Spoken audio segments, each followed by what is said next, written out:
Assalamualaikum warahmatullahi wabarakatuh.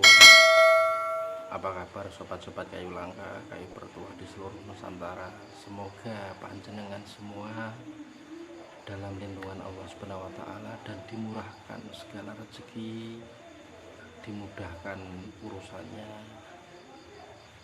untuk sobat semuanya di seluruh Nusantara. Kali ini saya akan memperlihatkan bagaimana proses pembuatan awal penggergajian dari kayu nagasari, yang mana proses ini merupakan proses pertama kali yang kita gunakan untuk bahan pembuatan tasbih. Sebelum kita bur, sebelum kita bentuk finishing, inilah yang namanya proses awal. Untuk menggergaji butuh posisi yang namanya potong serat, bukan belah serat, karena ini berbeda sekali dengan kerajinan yang lain. Mari kita simak, mari kita ikuti videonya seperti apa prosesnya, monggo.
kali ini sangat bagus sekali untuk sarana tindih pusaka sobat, karena ini dipercaya memiliki tuah yang luar biasa.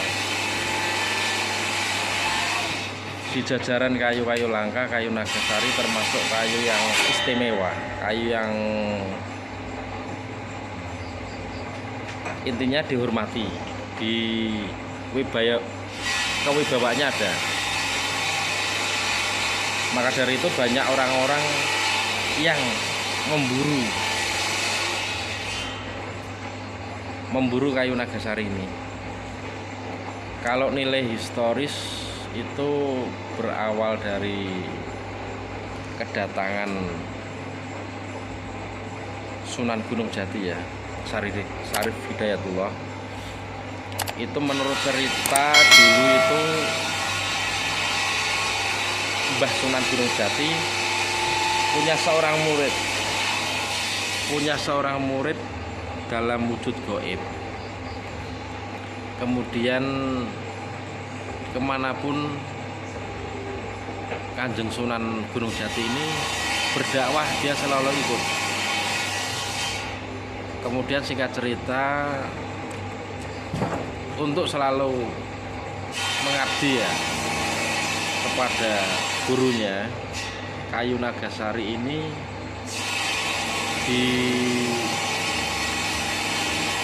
didoakan agar tetap ada.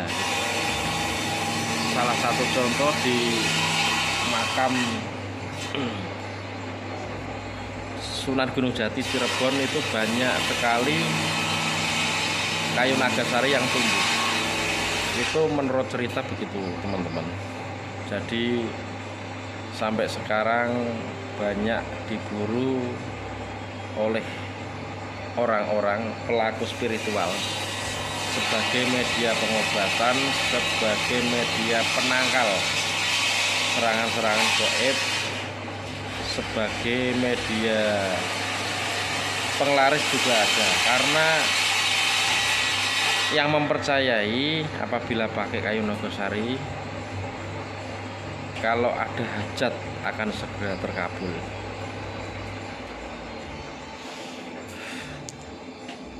Begitulah singkat cerita dari sisi historis ya.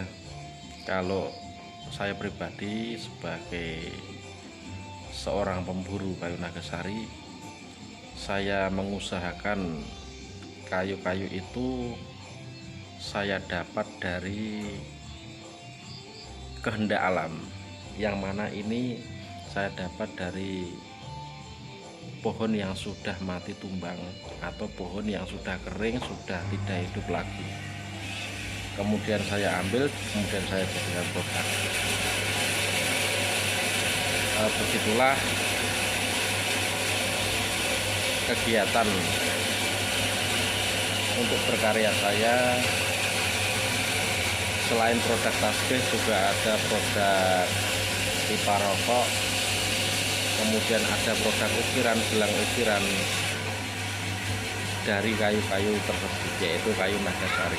Karena apa? Karena karakter dari fisiknya itu keras, bagus untuk dijadikan produk, dan semakin lama apabila disimpan itu akan semakin lebih baik, akan mengeluarkan suatu minyak, dan itu lama-lama akan gilap gitu loh Mas Bro, kira-kira begitu.